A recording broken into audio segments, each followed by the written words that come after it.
श्रावण मास के शुक्ल पक्ष की पंचमी तिथि को नाग पंचमी का पर्व मनाया जाता है। इस बार ये पर्व 9 अगस्त शुक्रवार को है। इस दिन नागों की पूजा का विधान है। हिंदू धर्म में और दुनिया भर के लगभग सभी धर्मों में नागों को देवता या पूजनीय माना गया है। महाभारत आदि ग्रंथों में नागों की उत्पत्ति के बारे में बताया गया है। इनमें शेषनाग, वासुकी, तक्षक आदि प्रमुख हैं। नागपंचमी के अवसर पर हम आपको ग्रंथों में वर्णित प्रमुख नागों के बारे में बता रहे हैं। वासुकी नाग। धर्म ग्रंथों में वासुकी को नागों का राजा बताया गया है। ये भगवान शिव के गले में लिपटे रहते हैं। कुछ ग्रंथों में महादेव के गले में निवास करने वाले नाग का नाम तक्षक भी बताया गया है। ये महर्षि कश्यप व कद्रु की संतान हैं। इनकी माता का नाम शतशीर्षा है। इनकी बुद्धि भगवान भक्ति में लगी रहती है। जब माता कद्रु ने नागों को सर्प यज्ञ में भस्म होने का श्राप दिया, तब नाग जाति को बचाने के लिए वासुकी बहुत चिंतित हुए। तब एलापत्र नामक नाग ने बताया कि आपकी बहन जरत्कारु से उत्पन्न पुत्र ही सर्प यज्ञ रोक पाएगा। तब नागराज वासुकी ने अपनी बहन जरत्कारु का विवाह ऋषि जरत्कारु से करवा दिया।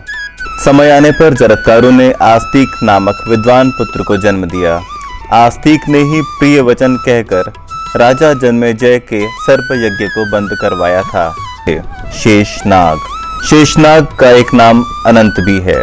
शेषनाग ने जब देखा कि उनकी माता कद्रु व भाइयों ने मिलकर विनता यानी ऋषि कश्यप की एक और पत्नी के साथ छल किया है, तो उन्होंने अपनी मां और भाइयों का साथ छोड़कर गंधमादन पर्वत पर तपस्या आरंभ की।